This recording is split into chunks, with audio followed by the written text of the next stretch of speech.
Good evening, ladies and gentlemen. My name is Nemekonye Kogleri. News coming out of Benue State. Since Friday is gut wrenching. Over 200 people massacred in their community by the usual criminals, the terrorist herdsmen. This is not the first time. These guys are practically all over Nigeria. And interestingly, the governments of the day, both at the federal and state level, are doing nothing to curtail the excess of these bandits who have refused to, quit this land. Not only were the people massacred, we even learned that even those United people and our gallant soldiers were part of the victims. So, we've advocated and suggested many creative ways in which we can slay insecurity in Nigeria, build an all-inclusive, prosperous nation that is driven through productivity. And we've identified the lowest hanging fruit, which is the agro-value chain, under a cluster arrangement that incorporates all stakeholders and hands over authority and power and security to the people. We've advocated the missions, community diaspora, private-public partnership architecture as the best way out. We cannot reinvent the way, we can only modify it. In 1965, Nigeria controlled 40% of the global palm oil market. Michael Ihon Karokpara, God bless his soul, built the fastest growing economy in the whole of the Commonwealth, majorly on the palm oil wealth. As at 1965, Nigeria controlled 45% of the global palm oil supply. Today, 85% of the production and supply of that liquid red gold done by Indonesia and Malaysia is an $82 billion sized market. Nigeria currently consumes over 2.4 million tons of palm oil, but we only produce 1,050,000 tons. A deficit that is over 50% that will require cultivation of nothing less than 500 to 700,000 hectares of new terra palm plantation and construction of an installation of 1,680 cottage factories across the agro centers. We've advised the federal government of the state governors, because these things are within their purview. By reason of the Land Use Act, they control land. Benue State has a land mass of 3.4 million hectares, bigger than the whole of the southeast of Nigeria. We've suggested, and if these governors are serious, if Governor Alia and the other governors in the south of Nigeria are serious, they can do a lot to protect their people and grow wealth. I'll give you an example. Benue today has 275 electoral ward. 270 electoral ward. The southeast of Nigeria has about 1,240 electoral ward. We've made these suggestions. The town union and the people cannot wait and should not wait for government to protect themselves and create wealth for their people. For somebody like T.Y. Danjuma to even come out openly to make the kind of submission that he made some years ago, T.Y. is one of the most decorated soldiers in Nigeria. T.Y. is the former chief army staff. For T.Y. Danjuma to come out publicly to state that the current security architecture of Nigeria has been so compromised that they are colluding, some of them are colluding at the highest level with these criminals and bandits, then it should make each and every one of us who are not nuanced in how these things work to be scared. What should we do? We've suggested it. The communities, you need to engage your youths. Every community must dedicate at least, every electoral ward, 100 to 200 hectares of land. 100 to 200 hectares of land devoted to either developing palm plantation or cocoa plantation or moringa oleifera plantation. We create 200 direct jobs and thousands of other indirect jobs. 200 use per hectare. Let me tell you, a tenera palm plantation will give you nothing less than 7.5 million naira revenue annually, just selling the fresh fruit bunch on maturity from the 36 months. Within those periods, while we are waiting for the palm trees to be matured or the cocoa to be matured, we can intercrop it with food crops that can be given us ready cash. And to do a hectare of this, it's almost about 2.5 million. I come from a community where people do communal land clearing and land farming. Communities can mobilize their use. If we are able to take 200 hectares to 500 hectares of land to 1,000 hectares of land or forest where kidnappers and bandits hide, we will have created job and help to shore up security. In every of these clusters, we have agro-jobs. Take for example Benue State.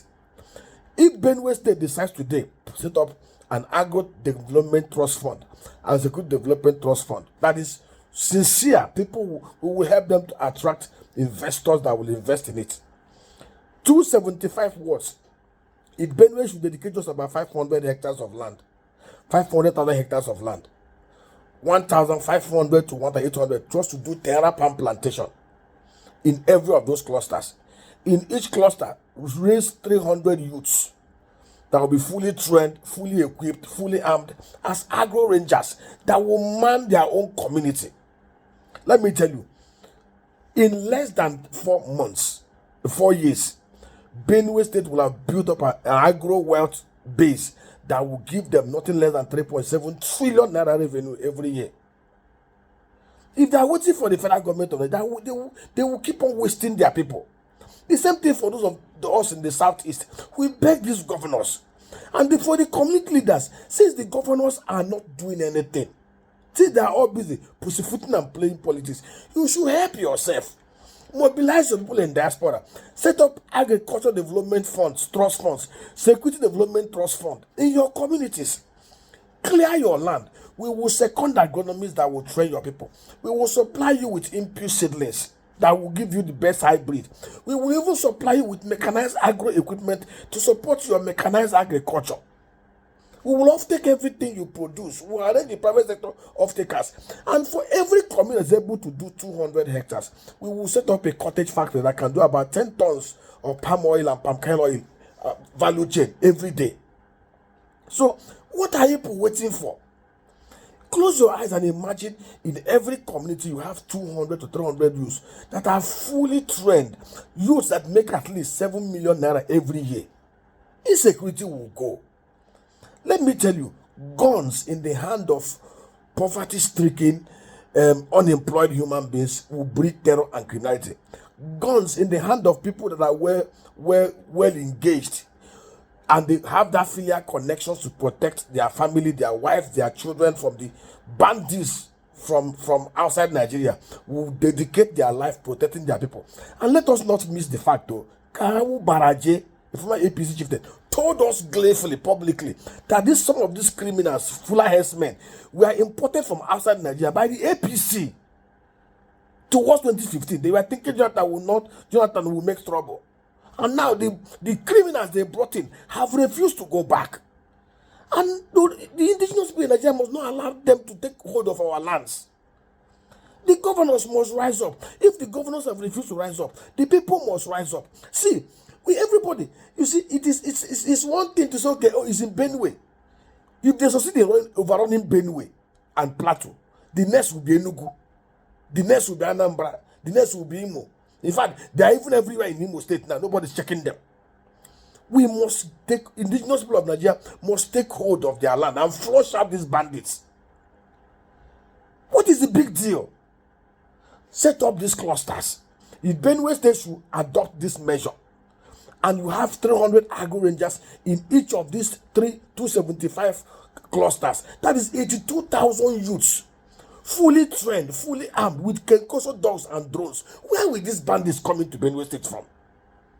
When you have 2,000 youths fully armed to dedicate their life defending their community, a hectare of the palm plantation will give you over 7.5 million naira per annum as revenue. Fresh fruit bunch, by the time it starts full maturity and production, 4-5 years from today. While we are waiting for the palm and the cocoa and the moringa to begin to produce bountifully, we will intercrop those clusters with food crops, with yam, with tomato, with pepper, with other things that will give ready cash. Take agric. When we do this, when these guys are aware that they are waiting for them, they won't come. The current security architecture of Nigeria has been totally compromised. Anybody waiting for the police, for the army, for the SS to protect him is waiting to die. And that is the truth. T.Y. Danjuma said it, and I believe it. Kawu Baraje said it, and I believe it. The indigenous people must rise up to protect themselves. If these governors have refused to do the right thing, communities, mobilize yourselves. Let me tell you, right to life is higher than any constitutional provisions by any country. The right for you to live is higher than any constitution. In the face of death, you suspend everything and defend yourself. are we allowing these things to continue like this? For those of us from the southeast, please, you can reach me